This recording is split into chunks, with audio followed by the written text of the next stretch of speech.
Friends, welcome to my YouTube channel. आज हम लोग घनाभ के बारे में जानेंगे। घनाभ होता क्या है, इसमें कितने किनारे होते हैं, इसके कितने कोण होते हैं, इसके कितने फलक होते हैं और इसका घन का पार्श्व क्षेत्रफल कैसे निकाले, इसका संपूर्ण पृष्ठीय क्षेत्रफल कैसे निकाले, विकर्ण कैसे निकाले, सब कुछ आज इसके बारे में जानेंगे। तो वीडियो के लास्ट तक बने रहिएगा। सबसे पहले घनाभ। घनाभ में जो होता है ना, जस्ट लाइक देखिए, ये दिखाते हैं आपको। ये क्या है, घनाभ का शेप है। ठीक, इसमें आपको क्या क्या दिख रहा है, लंबाई है, चौड़ाई है, मोटाई है यानी ऊंचाई भी है तीनों चीज आपको दिख रहा है इसमें।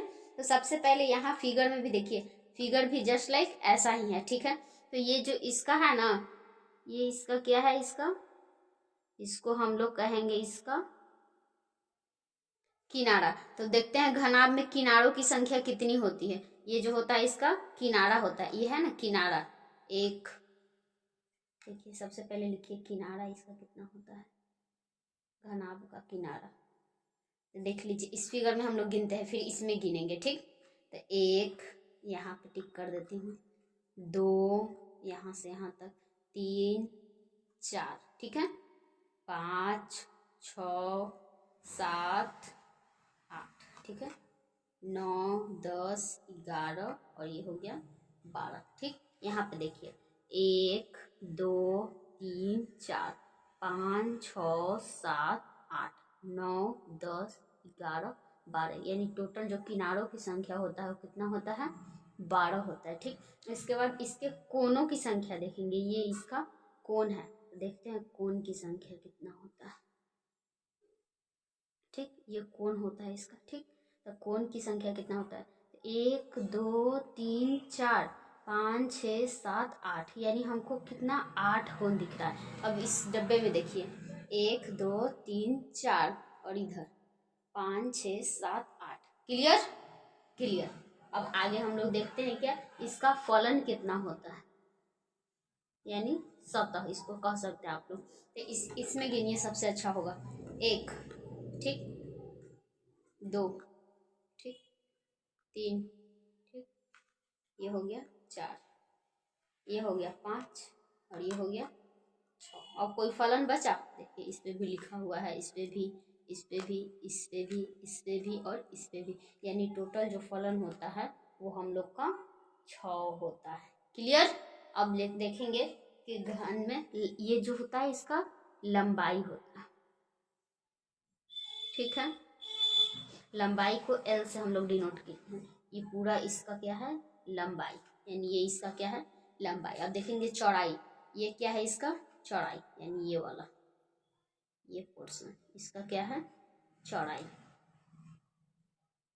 और चौड़ाई को हम लोग B से डिनोट करते हैं। ठीक, और ये वाला इसका क्या हो गया, ऊंचाई कहिए या मोटाई कहिए, हम ऊंचाई कहते हैं। ठीक है, ऊंचाई, इसको हम लोग H से डिनोट करते हैं। यहाँ पे देखिए ये इसका है ना, ऊंचाई ऐसे रखेंगे, ऐसे हम लोग इसका ऊंचाई नापेंगे, ये वाला देखिए ना, इसका ऊंचाई।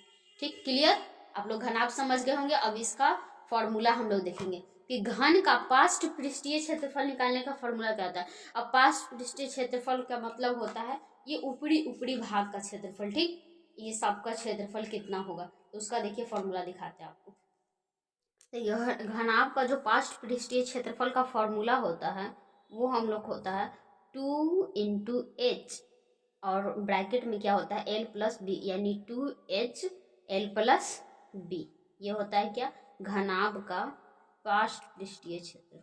ठीक, इसको आप लोग याद कर लीजिएगा। ठीक, उसके बाद घनाभ का संपूर्ण पृष्ठीय क्षेत्रफल देखते हैं। घनाभ का संपूर्ण पृष्ठीय क्षेत्रफल क्या होता है, 2 × LB + BH + LH, यानी 2 × लंबाई गुने चौड़ाई प्लस चौड़ाई गुने ऊंचाई प्लस लंबाई × ऊंचाई। ये होता है क्या, घनाभ का संपूर्ण पृष्ठीय क्षेत्रफल का फॉर्मूला।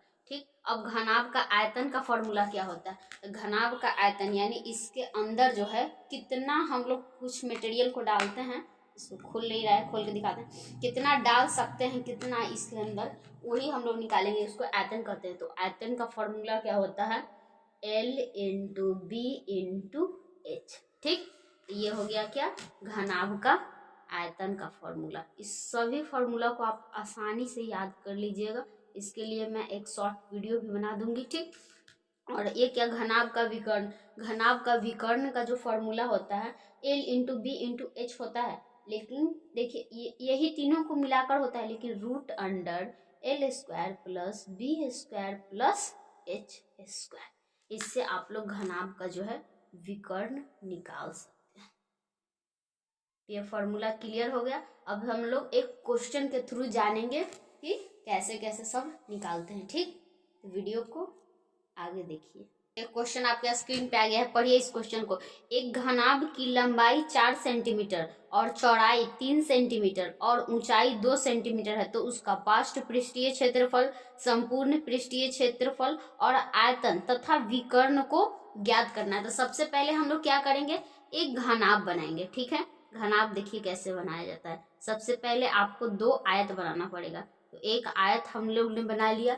अब जस्ट इसी लंबाई का इसके अंदर से होते हुए एक और आयत बनाइए, ठीक है। सेम लंबाई और चौड़ाई लीजिएगा। फिर इस पॉइंट को इससे, इस पॉइंट को इससे, इस पॉइंट से इसको और इस पॉइंट से इसको मिला दीजिए। ये पॉइंट सेम से मिलना चाहिए, ठीक है। मिल गया। ये हम लोग का क्या बन गया, घनाभ बन के तैयार, ठीक। अब इसमें देखेंगे कि क्या क्या दिया हुआ है। तो लंबाई कितना दिया हुआ है, 4 सेंटीमीटर। चौड़ाई यानी बी कितना दिया हुआ है, 3 सेंटीमीटर, ठीक है। और इसका ऊंचाई यानी एच कितना दिया हुआ है, 2 सेंटीमीटर। अब हम लोग निकालेंगे सबसे पहले क्या, पार्श्व पृष्ठीय क्षेत्रफल। तो घनाभ का पार्श्व पृष्ठीय क्षेत्रफल का फॉर्मूला क्या यहाँ पे दिया हुआ है, 2 इंटू ऊंचाई और इंटू लंबाई प्लस चौड़ाई, ठीक है। तो यही फॉर्मूला को हम लोग लिखेंगे और बनाएंगे। चलिए लिखते हैं, ठीक है। देखिए 2 मान रख दीजिए 2, ठीक है। यहाँ एच कितना दिया हुआ है, 2, तो लिख देंगे 2। लंबाई कितना दिया हुआ है, 4 सेंटीमीटर और चौड़ाई कितना दिया हुआ है, 3 सेंटीमीटर, ठीक। जोड़ेंगे 2 दूनी 4 और ये हो जाएगा 4 3 7, ठीक है। तो सच्चों को 28 यानी 21 सेंटीमीटर स्क्वायर, क्योंकि क्षेत्रफल का यूनिट क्या होता है, सेंटीमीटर स्क्वायर। तो यही आपका क्या हो गया, आंसर हो गया, ठीक, क्लियर।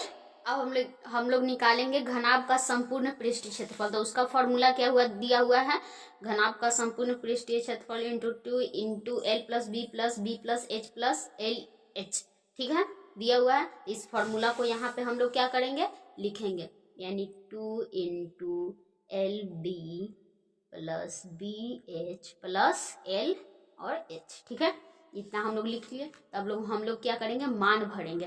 तो देखते हैं मान कितना कितना दिया हुआ था। तो दिया हुआ है L 4 सेंटीमीटर। सबसे पहले 2 है तो 2 ऐसे ही लिख देंगे। L कितना दिया हुआ है, 4 into 3 plus B H, B कितना है 3 इंटू एच कितना है 2 प्लस L कितना है 4 इंटू एच कितना है 2, ठीक है। तो 2 अचरतियाई 12 प्लस 3 दूनी 6 प्लस 4 दूनी 8, ठीक है। अभी तीनों को जोड़ेंगे तो जोड़ते हैं 12 6 18, 18 और 8 कितना हो जाएगा 26, ठीक है। 26 यानी 2 इंटू 26, तो 26 दूनी 52 सेंटीमीटर स्क्वायर। इसका भी यूनिट क्या होगा, सेंटीमीटर स्क्वायर। हम लोग अब क्या हम लोग निकालेंगे, घनाभ का आयतन। घनाभ का आयतन का फॉर्मूला यहाँ पे आपको दिया हुआ है क्या, L into B into H, यानी सबसे आसान है, जल्दी से लिखते हैं। घनाभ का आयतन का क्या होता है फॉर्मूला, लंबाई इंटू चौड़ाई इंटू ऊंचाई। L कितना दिया हुआ था 4 सेंटीमीटर, B कितना 3 और H कितना 2, ठीक है, सॉरी H 2, क्लियर। अब लिखेंगे 4 तिहाई 12, 12 दूनी 26, यानी ये हो गया आपको कितना, सॉरी 12 दूनी 24 होता है ना, तो 24 सेंटीमीटर क्यूब, क्योंकि आयतन का जो मात्रक क्या होता है, क्यू होता है, ठीक। अब लास्ट रह गया क्या, घनाभ का विकर्ण। तो उसका फॉर्मूला देख लेते हैं। घनाभ का विकर्ण का formula under root over L square plus B square plus H square. जल्दी से हम लोग निकाल लेते हैं। तो हम लोग देखते हैं अंडर रूट ओवर एल यानी 4 का स्क्वायर प्लस 3 का स्क्वायर प्लस 2 का स्क्वायर, यानी under root over 16 plus 9 plus 4। Total को हम लोग जोड़ेंगे तो कितना हो जाएगा 16 और 4 हो गया कितना 20 और ये 9 हो गया 20 सेंटीमीटर आंसर। ठीक है, क्लियर। आई होप आपको सब चीज़ समझ में आ गया होगा। एक बार फॉर्मूला आप अच्छे से देख लीजिए, इसको याद कर लीजिएगा। ठीक है, मिलते हैं नेक्स्ट वीडियो में। Thank you so much.